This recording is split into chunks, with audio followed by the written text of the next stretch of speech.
Students, so today we will come across future tense. In the previous two videos, we have already studied about present tense and past tense, and we have already discussed about all the 5 forms of verb. So today we will be studying about simple future tense, future continuous, future perfect tense, and future perfect continuous. Now we can see simple future tense. And we have already gone through all the tenses and we have seen the structures. So in the simple future tense, we can see the structure of it is subject plus will shall plus be-will plus object. So here comes, if we see this example, I shall go to market. So I have already told the structure of it, that is subject plus will shall plus be-will plus object. This is the structure for simple future tense. Now it goes, this is our subject, this I is our subject. So it would be I shall go to market, or we can say she will win the competition. Before going forward, it is very important for the students to understand where we should use shall and where we should use will. So we always use shall with I and we, and we use will with you, they, he, she, and it. And one more important thing which should be noted is, whenever something is planned, whenever we speak something which is pre-planned, so in that we use be plus going to form. And we already know the be family, it is about is, are, and am. So whenever it is something planned, when I say I am going to visit my friend's home this evening, so when I'm telling that I'm going to visit my friend's home this evening, that means it is pre-planned. I have already planned about it. So we can use this kind of sentences in simple future. As we have already discussed about simple future tense, we have come across about its structure, its example, and we are also familiar about where we should use shall, where we should use will, and when something is planned, how we have to use it in a sentence. So now we can see the uses of it, like where should we use simple future tense.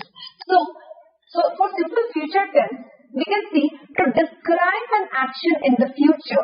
So in future, if any action is going to happen in the future, whenever we need to describe about it, we use it in a simple future tense. Alright.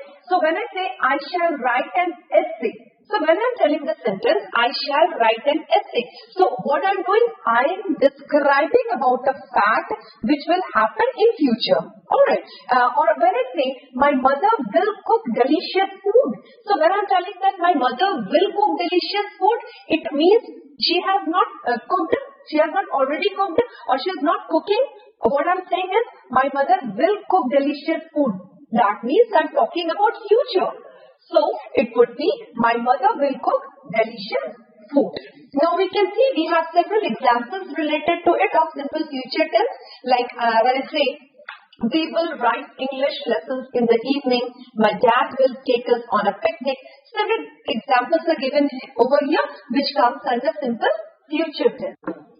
So students, it is very necessary to understand and to recap whatever we have studied. So up till now what we have studied? We have studied about simple future tense, and I have already told you about its structure.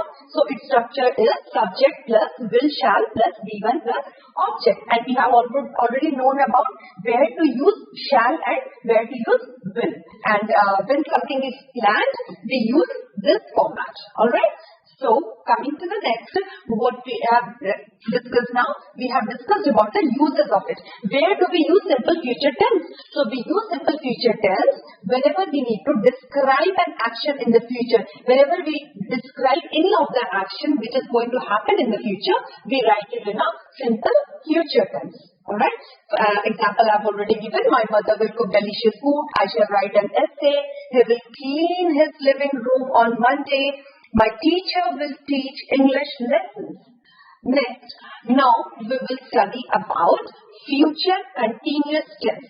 So, when we will study about future continuous tense, we'll quickly come across the structure of it. And when we talk about its structure, it would be subject plus will shall plus be plus be-will ing plus object. So here we can see the example of it is, I will be watching TV at 5 p.m. tomorrow. So when I say I will be watching TV at 5 p.m. tomorrow, it is the example of future continuous tense.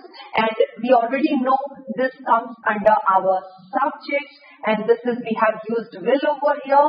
Will be watching, B1ing it is, watching TV at 5 p.m. tomorrow. So this is the structure of future continuous tense, and this comes the example of future continuous tense.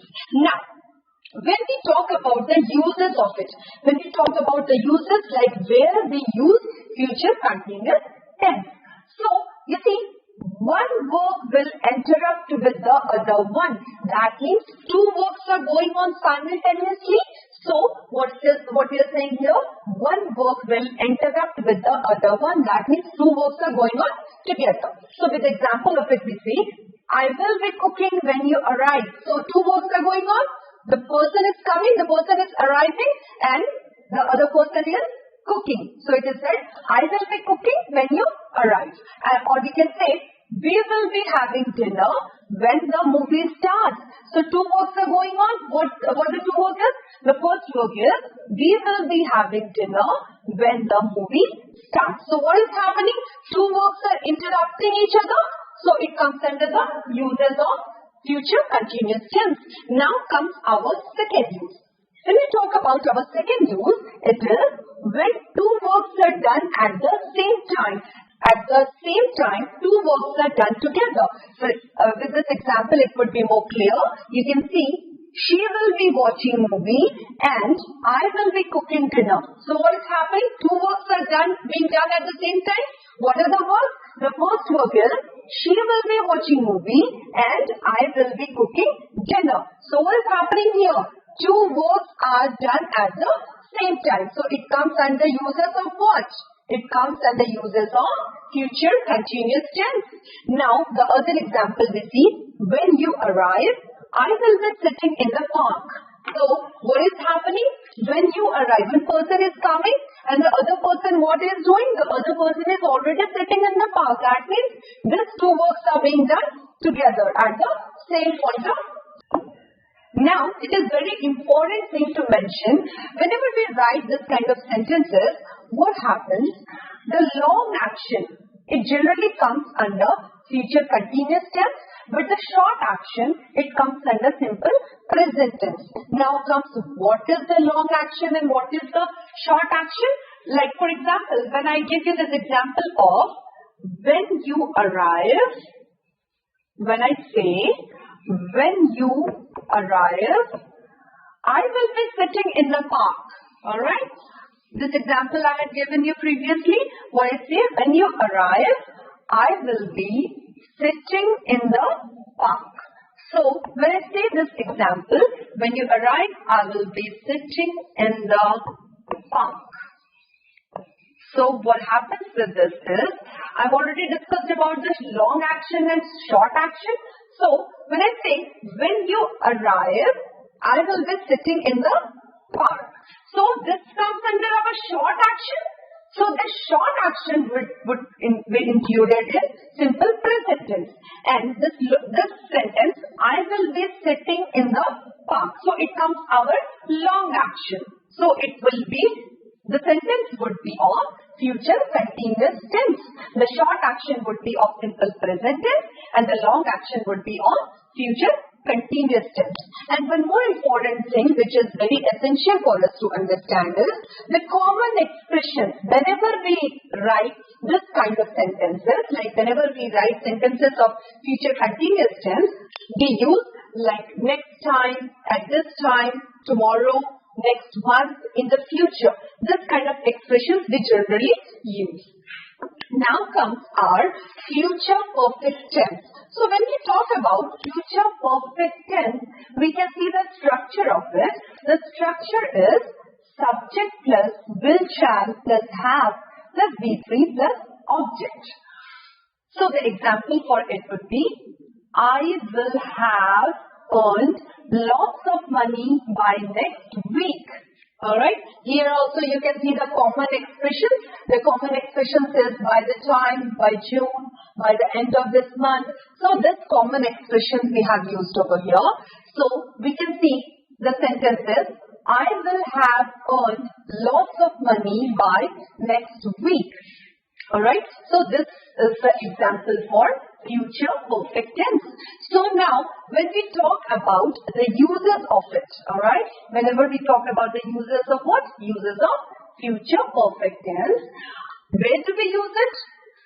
To describe an action that will be completed by a certain time in the future. Certain time is given over here. So, whenever we talk about future perfect tense, it describes an action that will be completed by a certain time in the future. So, for example, we can say, she will have forgotten everything by then. They will have had dinner by the evening. So, what happens? A certain time is given here. Here also a certain time is given, and it is talking about future. See, what it is given? To describe an action that will be completed by a certain time in the future. It is given in future and a certain time is given over here. So it would be, she will have forgotten everything by then. And they will have had dinner by the evening. A time is given over here. Time period is given over here. Now comes our second use, that is to describe an action in the future before another action in the future. Alright? When I say to describe an action in the future before another action in the future, that means two actions are going on. For example, I say, she will have gone to work when you arrive. We can see two works are going on there. What it is given here to describe an action in the future before another action in the future. So two actions are going on in future. So it is said, she will have gone to work. First statement is, first what is happening? That she will have gone to work when you arrive. So our second statement is this. Now, you will have learnt English before you find a job. So two things are going over here. What first thing is, you will have learnt English before you find a job. That means before you find a job, you will learn English. You will have learned English. Alright. So two things are going on together. Now comes our uses of it. So we can see we use future perfect continuous tense to measure the duration of an activity. Alright. So students, today we have already studied about simple future tense, future continuous tense, future perfect tense, future perfect continuous. So now, what we are left with studying, that is future perfect continuous tense. Now we'll study about it. So, as we can see, the structure of it is subject plus will, shall plus have been plus V1 ing plus object. It is the structure for future perfect continuous tense. So we can see the example for it is, she will have been watching TV for 2 hours. Alright, so I say, she will have been watching TV for 2 hours. So it comes under the structure of it. We can see our subject, will, shall, have been, V1 ing plus our object. And we can see another example of it is, we will have been living here for 10 years. Or we can say, I shall have been teaching for 8 years by 2025. Now we come across the uses of it. Where do we use future perfect continuous tense? See, we use future perfect continuous tense to measure the duration of an activity. Alright, in the future. In future, any activity is going on, we measure the duration of it. So when we say, we use future perfect continuous tense to measure the duration of an activity in the future. So in future, whenever we tell about the duration of an activity, it comes under future perfect continuous tense. So when we say, we will have been living here for 10 years, or when we talk about, she will have been watching TV for 2 hours, or when we say, I shall have been teaching for 8 years by 2025. So here we can see, we are talking about the duration. So it comes under future perfect continuous tense. These are some of the examples we can go through it, that is of future perfect continuous tense. So I hope you understand with all the tenses I have taught you. Thank you for going through the video. Have a nice day. Thank you.